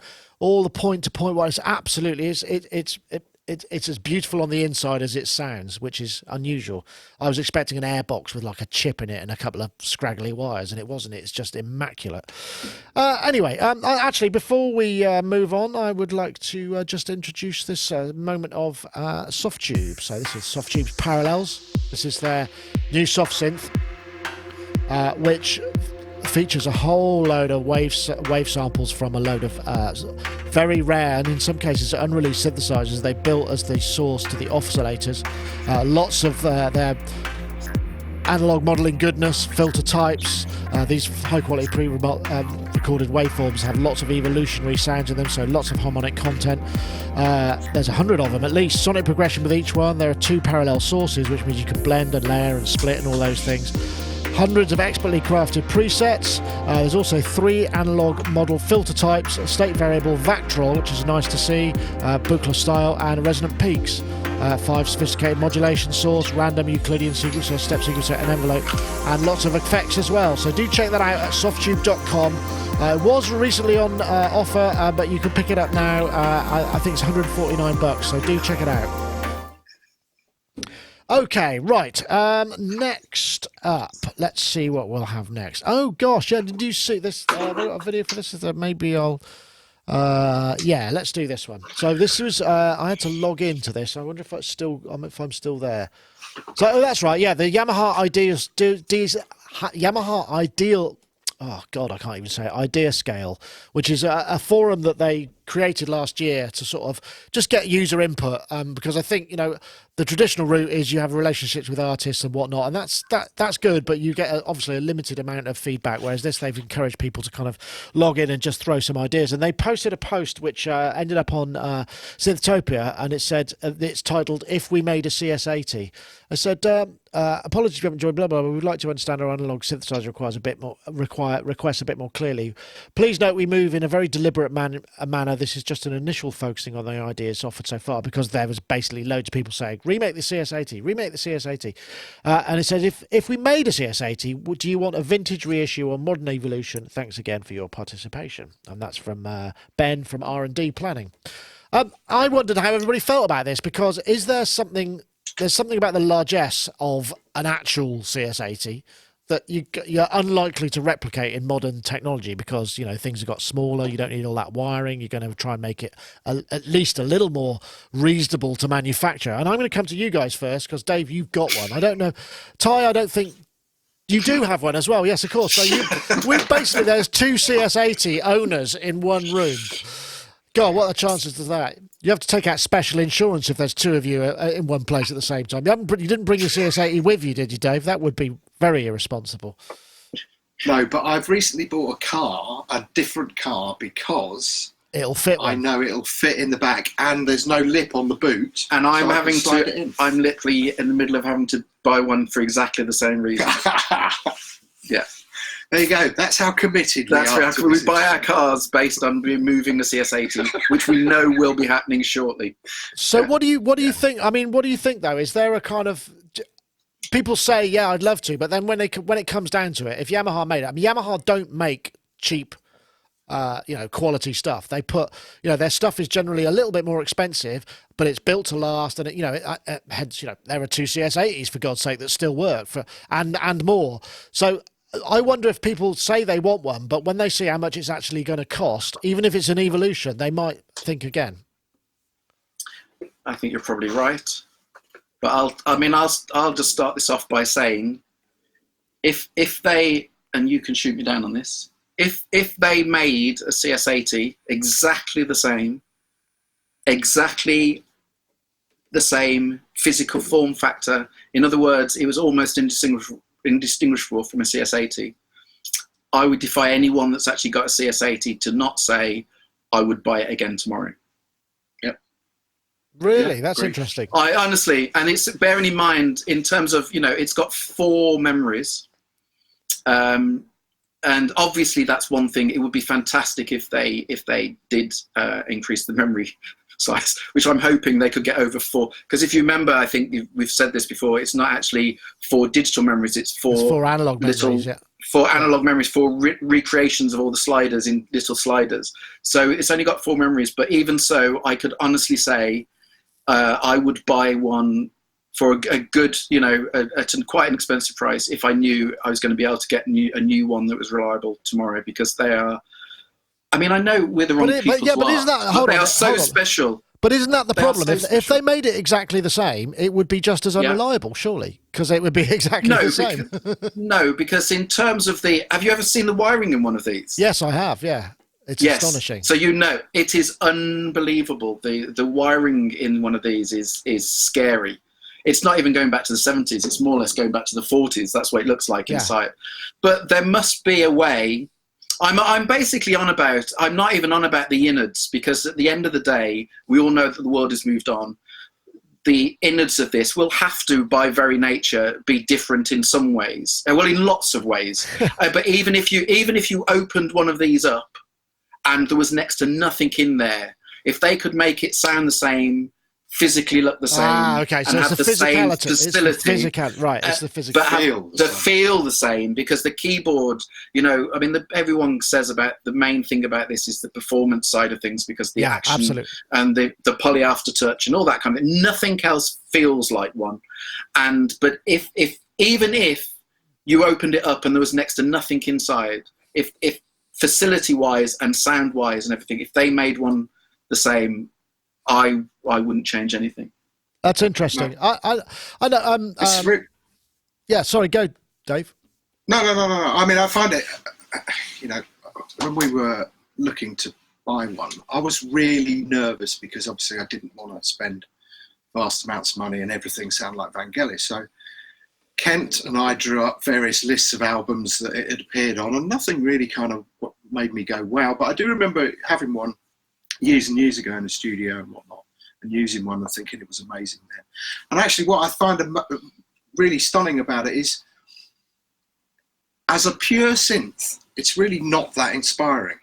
You know, then the resonance doesn't self-oscillate, you know, they're just 12 dB filters, all right, you've got a low and a high pass filter. But it is the one synth out of everything that we have that is far greater than the sum of its parts, and it's all of these things. The ring modulator, I think the ring modulator is perfect. Obviously the ribbon strip, but you've got to be adept to use that. I mean, in fact, I've already vowed, if you invite me back if you do another Bristol event, I will definitely bring the 80 next time, because it's just a synth and it is a player's instrument. What happens in our studio is that people come in and they see the 55 and they go, oh, I'm like 55, and they kind of prod it and go, oh, it's too complicated. And then they go for the 8 voice, and then they go, what, a polyphonic sound out of this? Well, I have to sound everything up the same. And then they go, oh, I sod that. And then they go to the Jupiter 8, and then they'll spend a little bit of time there, and then they go to the 80. And that's it. You've lost them for hours. 4 hours I saw somebody sit. And it's not the synth. I mean, the synth sounds great. It's the fact that you've got 2 of them and all of the ancillary stuff. The keyboard is very special. I know before I held up the key, you know, I mean, the throw on the things is huge. So yeah, it's all of those things. So yes, I am in agreement with Ty, actually. I don't know, Dominic. It'd be nice if it weighed less. Yeah, Dominic, I could just imagine there'll be this massive box with basically a refaced CS in it. And it'll have to be, because, I mean, imagine if they made the thing the same way. I mean, it would be, you know, let's say it cost 10,000 quid. It would cost 2,000 quid to ship, you know. Yeah, totally. There is a post, just that you highlighted a post offline saying, you know, as long as it had X, Y, Z, basically everything, and it didn't cost that much, I'm in. But there is another post in that Yamaha forum saying, well, you've already done it with the Yamaha CS. What are you talking about? You know, so I don't have one. I mean, amazing endorsement from the CS80 twins there, because it's obviously an amazing, amazing thing. There's a couple of things, I think. There's the playability, which there is nothing to touch it, but a MIDI keyboard with the polyphonic aftertouch, the swipe, would be a good thing, even as a separate unit. And then I saw the Eric Persing thing. I think we've mentioned it before. The demo Jam that you were at. The Jam, that's right, which we highlighted here. And suddenly I realised, because I played the CS80 years and years and years ago, but I never really, you know, nothing to shout about. And I suddenly realised how amazing it was. And then you've got the sound, and clearly it's a combination of all those things that go to make it. So it's not like, I don't know, making a thing that makes the same sounds. You've actually got to make the experience, I guess. Yeah, and I think that's the tricky bit, isn't it? Like Ty was saying earlier, if you've got, if you can make it exactly the same as what he's got, it doesn't really matter how you do it. But that's it. The Jupiter 8s, the CS80, in general, the people that talk about it so much haven't really had that much experience of either of them. And then when they come out and their expensive Moog one, you know, Moog really should produce a polyphonic Moog, and then they don't sell huge amounts simply because of the price band, and all the people that want them don't actually buy them. It's the people that really love them that buy them. So yeah, I think they should. Maybe there's an element here of squashing anyone else coming in and building a kind of version? Yeah, I don't maybe. know. I just don't see how it could be done. But yeah, you're right. It's the experience. Because, I mean, you've got that. Is that a Decade stream there, Ty? So yeah, so this arrived recently, and it's really nice. It is really nice, but it's really nice, and it's not a CS80. No, that's the thing. And do you know what? Sound-wise, it can get really close, like really close. But as an interface, the way, I mean, I've hooked it up to a Rolly, which is the nearest you're going to get to kind of polyphonic aftertouch, and it's great. And you can get some good sounds out of it, and it's really worth having. But is it a CS80? And the answer's really no. So I really think the only way that you're going to get CS80 is generally going to be, Yamaha doing it again, but better. Trying to do it but with the interface. But having the interface. Yeah. Well, there is this a similar interface. Yeah, there's one of the comments that was on the Synthtopia thread for this story, and it's a guy called Stephen Muller who said, as long as it has the same controls, poly aftertouch, the ribbon, ring mod, and can be carried by one normal human being without assistant, and stays more or less in tune for a reasonable amount of time, sounds good, and costs less than $3,000. Everything else is negotiable, which I think is a great line, which basically ties it to being exactly what it is already, only cheaper. But yeah, perfect. But yeah, I mean, maybe we'll see it. I mean, it's funny. There's this thing, isn't there? I mean, I have the same thing because Dave, when I was what was it? I was looking at the JP08, wasn't I, for Roland, and you lent me your Jupiter 8. And I must admit, I didn't really feel the Jupiter 8 was anything special. I mean, the largesse and the physicality of it was what was good. And I remember at the time saying the reason it was so popular was because it had facilities that made it every band who were big, who you might be into at that time, or into synths, would have one, because it was the thing that you would use for touring, multiple outputs, great performance interface, space. But the actual sound itself didn't really kind of light me on fire. I know we disagree about this a little bit, but it's about the thing, isn't it? It's the thing. The JP08 is not anything like, I mean, yeah, it could sound a bit like it, but it's nothing like the same experience. And that comes down to the whole hardware versus software thing, which is, it could be a neat tie-in actually, Dave, because you could then plug your latest product. Yeah, I could. Well, why not? You might not. All right, okay. Can I just talk about I'll give you the option. My great salesman, No, I might not. So we've done an update to Entron Pro, and anyone who's on our mailing list should know already. It's a free update. It's got multiple GUI sizes, and I really wanted this brake function in it. So in the old days, some people used to cut holes in the top of their Mellotrons and Chamberlains and prod the flywheel to use it as a kind of pitch bend thing. And that's what I really wanted. I've got that here. Look, I'll show you. To the flywheel, They've done they it. can introduce pitch bend or pitched effects at strategic points in their track and performance. There we go. That's what they were doing, right? Yeah, and I really wanted a kind of realistic sounding thing of that, and the guys put their minds to work and did it and came up with it, and Chris has been really hard at work on the interfaces, and it's clearer to read, and because even I was looking at the previous version, was just kind of going, I can't read that. My eyesight's not bad well, I can see shapes, put it that way. And I can make out oncoming headlights, yeah. Yeah, shadows. In fact, I did frighten somebody in the car the other day and said, can you tell me when that next signpost, what it says? Because I can just about make out shadows and shapes. And they were like, are you for real? And I was joking. So yeah, no, they've done a great job, and it was released yesterday. And yeah, so thank you. I can plug it. Excellent. I'm glad to hear that. So I wanted to get that in there, because otherwise you'd leave it right to the end, and not everybody watches all the way to the end every time. So Well, I wanted to perfect bit. If you're talking about CS80, everyone's going to be listening. My tip to Yamaha would be, if I can just revert to it, if they intend to do this, my tip to them is don't make it like the Jupiter 80. Oh God! There you go. No. Yeah. I think that's the real. No, I know. And the thing was, the Jupiter 80, as a synth, as an instrument, fine, no problem. Yeah. It's just there was that line, wasn't there, in the comments? It's like they exhumed a relative and then sort of put some clothes on it and sort of said, "Hey, look, Grandma, it's great to see you. She's back, and it's like, no, sort of, not really. It didn't really, because it was just poorly. It was poorly handled. But the JP80, as an instrument, lots of people swear by it and still think it's a great instrument. And I'm not decrying it. It was just the association was a bit uncomfortable. This association, absolutely. Yeah. In fact, weirdly enough, I did look at a GP80 the other day and thought, yeah, they're nice. Maybe. And then I thought, don't be stupid, you idiot. Yeah.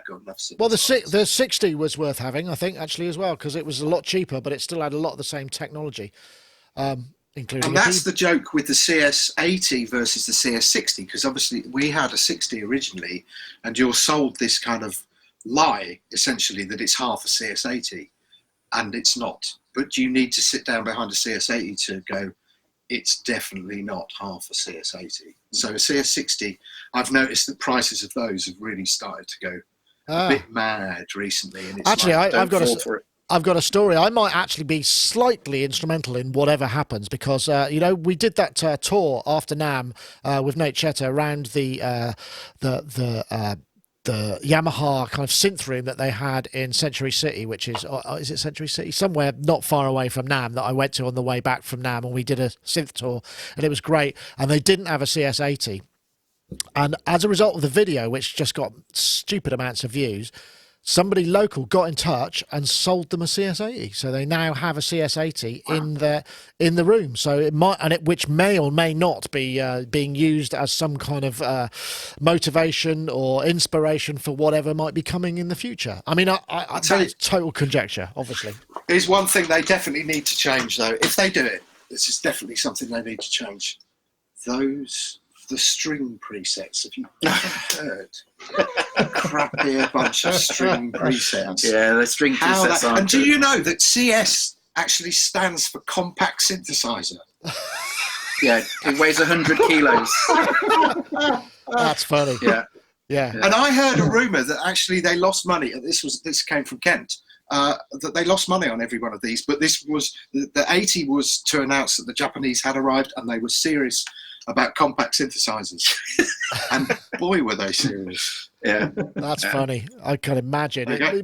Imagine a shipment of those coming over. You could imagine that it would you'd need special vehicles. It'd be like one per tanker. Just crazy. Anyway, it's a fun story, and it may well happen. In fact, I'm going to be meeting the Yamaha people at Super Booth again, which is next week. Apparently, I've got a thumbs up. There's a possibility we have accommodation, but I'm still to find out what that might be. So we'll see. Hey. Let's see, it was 5-2. Okay, I'm going to do this because I rewrote the headline on this story because I just thought it wasn't sleazy enough. So I wrote the original headline is new clap machine, and I just wrote the perfect clap, which I thought was a little bit more. Oh, it's hand clap synth. So let's just have this. So this is just quickly. Put your hands together. This is just a software clap synth, and it's really, got a lot of randomization. And it's by what they call Together Audio. Built-in limiter, which is a really good idea. Audition button, effects and whatnot. And, music's cheap, but hand claps, really important, I think. Hand claps are really, really important. And, Claptrap, as we know, is one of the finest hardware clap machines ever made. But I wondered, what's your favourite clap? I know, Dominic, is there a clap that you would, because the 808 is a classic, and particularly when you start slowing it down as well, and the 909, very classic. But what's your favourite clap? Claps. Well, I was just going to say, claps are weird, aren't they? Because they don't sound like claps. That doesn't sound like anything else. It's they're like the honeycomb of claps. Claps are like honeycomb, in that honeycomb goes in with bees and it's all beautiful, and then you bite into a crunchy and it's got nothing to do with the thing, and yet they're both called honeycomb. Clap is like that, really. And so if you get around a mic in the old days, back before we had the clap trap and all the rest of it, then a bunch of people around the mic, even that didn't really sound like a bunch of people around the mic doing claps, because they're very, very transient. So I don't know. I mean, the 909 clap to me is the sort of ultimate clap, but that's now obviously completely iconic and overused and all the rest of it. a real clap. I get what I wanted to see. Sorry, when I saw this synth come out is, and I haven't looked at it properly, is that it's obviously a synthetic clap generator. It would be great to get some samples in there of people around mics and stuff as well, which you could then put through filters, because in general they're just so impossible to capture that right thing. It's, in some cases, you want to put a clap right up the front, like a snare, like a lot of house tracks with 909s use the clap more like a snare and the snare more like a fill. Whereas sometimes you just want a kind of nice ambient noise pushing the thing along, which is like a sort of staggered bunch of people all clapping at the same time. So, cut a long story short, I think my favorite clap is really getting a bunch of people round a mic and clapping along to the track and just running it in the background with a little bit of reverb. Right, that's a fair point. I think we've talked about the process of it as well, because whenever you sample one, you have to sample like 25 because you hear it every single time. This allows for a bit of variation. New show title. It was going to be the CS80 twins. The new show title could be a load of clap. So we'll just have to bear that in mind. Guys, favorite clap. I mean, I don't know, Ty. Do you need synthetic claps in your work very often? I mean, I guess maybe with Midge you might have done. No, I hate claps. I always have done. I hate the sound of them. I just don't. They just don't think this new trend now of with contemporary music where the snare is quite low in the mix and it's all about claps everywhere drives me insane. Never liked them. Do I have a favourite clap? Actually, I tell you, my favourite clap is actually the clap from an RZ1, Casio RZ1, which sounded absolutely nothing like a clap. But because it sounded nothing like a clap, I quite liked it. Claps that sound like claps, 808 claps, 909 claps, all the, drum tracks clap was quite nice because that was quite dull, but not really a clap. Shall I say one funny story about claps? Vaguely. Go, please. Do you remember I told you about, I did this this program about 100 vaginas. I think I told you I did the soundtrack for this thing. And there was a big part of that score that involved clapping. And so I did a lot of the percussion was all just lots of clapping. And I spent weeks doing this and I got loads of sample libraries and loads, and the clapping was a major part of the score. And it was only the day after I finished the score that I suddenly did think, hang on a minute, why didn't I just clap? Because it was all one person clapping. It was all meant to sound like one person clapping. But rather than recording myself just clapping, I spent weeks using samples it's bizarre, isn't to make it sound like one person clapping. So, I mean, it's just an idiot, essentially. But then, I think it's a long... Give me credit. Anyway, go on. You go. I like clap. I hate it. I like the clap. Oh, no, I like claps. I mean, what would Forget-Me-Nots be without the hand claps? Patrice Russian's Forget-Me-Nots. But they were they were unusual though, weren't they? Because they sounded a bit like a very short staccato 808 with a little bit of extra reverb on it. I mean, they probably were hand claps though. Yeah, and they had more reverb on than anything else. But yeah, I did a remix of that. Loads of claps. Classic track. What a bass line. What a singer. Yeah. No, I in fact, it's funny because you were saying about digging out the DR110. For me, the highlight of the DR110 was the clap. Okay. It was like, because I couldn't afford an 808 back then. It was like, this is a 55 or a 110. So the 110 was like, hey, I've got my clap. Obviously 909s, goes without saying. I have to say, I use some RMX. They're real claps. Okay. They've got the randomization. Yeah. And they're all flammed. And in fact, he does that. There's an add-on pack where he does, I think it's like a load of gospel singers stamping and hand claps and stuff, all that rhythmic stuff. I've used that tons and tons. Oh, but that's good. Yeah. I'm with you, Ty. The other claps. I mean, the Kawai R100. R100 claps. I was about to say the R100 claps. Love them. I used to have a 100 and loved that. That was again. If you're going to go for claps, the reason I liked them was they didn't really sound like claps. And I think back to the software. What I actually like is the fact that on this is the sound design element. When you go into the expert, you can basically mess around with them so it appears they don't really sound like claps. That I'm well in for. It's more the when they're trying to make it sound like claps, I'm not into that. But this software, if you can make them just sound like kind of flammed sound design, Yeah. cool. Flams are it. Yeah. Anyway, absolutely. it's pay what you like. You have to just go to, where is it? I found. Oh, great! Well, that's fantastic. So you $10 minimum, I think. $10 minimum. Yeah, So Brilliant. CL4P. I have to. I'm going to play this just because I found this is my remix that I did. This is, I think, it's the first remix we did of this is of Forget Me Nots by a band called Tongue and Cheek. With a really good vocalist. This is the classic Philly break that we used on everything. Bit of 909, and I'm just trying to see what the claps were because I can't remember. It's such a long time ago. Here we go. There we go. Solid bass. I think those are the original claps that I sampled. Yeah. Hold on. M1 piano coming in. Hold on, ready?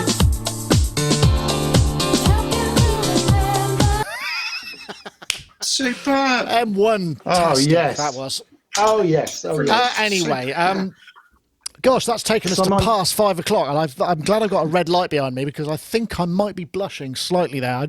I wasn't quite ready for the actuality of what that was going to sound like. I hit play before thinking about it. I think it did chart. I think it was top 20 that actually somehow. Anyway, right. Well, that's it for this week. I think we're pretty much there. The only thing I wanted to mention was there's a gig. We've been involved with Will Gregory helping put together this gig in Bath at Comedia on the 26th of May with Apparat and Dataline. Cenk from. I'm see if I can open this web browser up. And so if you want to get tickets and you're in the Bath area and that's the sort of thing you're into, let me just throw the page up. Yeah, if you look at Bath Festival, it's on the closing night of Bath Festival. It's Apparat who's looking a bit tired there, but with Cenk, aka Dataline. So and that is, you can find tickets on there. In fact, I think I've got a bit.ly URL, which is just bit.ly/Apparat, which is 2 P's and 1 R -Bath. Apparat -Bath. It will get you there if you want to buy tickets. Because it'd be good if it filled up, because the idea with this is the Bath Music Festival has traditionally been much more about sort of classical music and in some cases jazz. They haven't really broadened out too much into contemporary electronica, and Will and I were talking about it and sort of thought we'd like to try and broaden it because Bath has got so many students, massive student population. We should be putting on some stuff that's a bit more appealing to the people who are in Bath day to day. So that's the idea behind it. So if this goes well, who knows what we'll get next time, but it's a first go, so do check it out. I think that next time. Sorry, what? Hey? Get Moderat next time. Apparat and Moderat, aren't they the same band? They are. Moderat is a derivative. Apparat is in Moderat. They must mean something. They probably have a meaning that we probably can't say what they are. Apparat and Moderat. I love them both. I'll tell you, I've got loads of their stuff. I love them. Yeah. Oh well, maybe you can come along. Who knows? Might be fun. Yeah, put us on the list. Funny, yeah, we'll see how that goes. I'm not sure if I'm going to be there yet because I was supposed to be going on holiday that day. That was unfortunate. I booked the flight before they told me what the date was, but we'll have to see how that goes. Gentlemen, thank you so much for joining us as ever. Much appreciated. Just to remind you, there is no show next week because we'll be in Berlin. There will be a show week after where we might indeed have Jim from Synth Memes Facebook group, who's actually coming to Berlin for the first time, and he's going to come back and stay with us for a couple of days. So he might be in Bath, so he might have a guest in the studio. Who knows? See if I could talk him into it.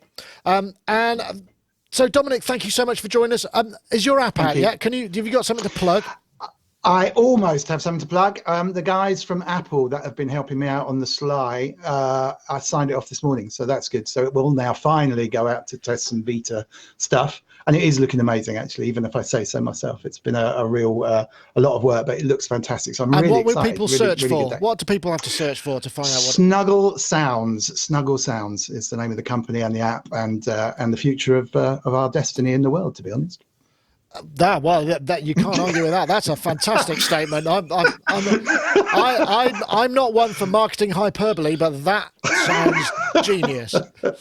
And gentlemen, thank you so much for joining us as well. It's a pleasure to have you both together. I'm sure you'll be enjoying more synth time now that when you get off camera. We're good at that. Yeah. So is the version 3 a paid upgrade, free upgrade to? Free upgrade for existing users. And I think Chris has done like a 50% off, I don't know for how long, a week or something, of all the expansion packs. So Nice. that's there as well. But yeah, no, version 3 is a paid upgrade. And it should It's just a be free in upgrade. existing It's a free users' upgrade. accounts. It's a free upgrade. A You free said upgrade, paid, yes. Yeah, Did I- that's right. Did I Yeah, you say said- paid? No, Yeah. it's You said free. paid. I'll get killed for that when I get back.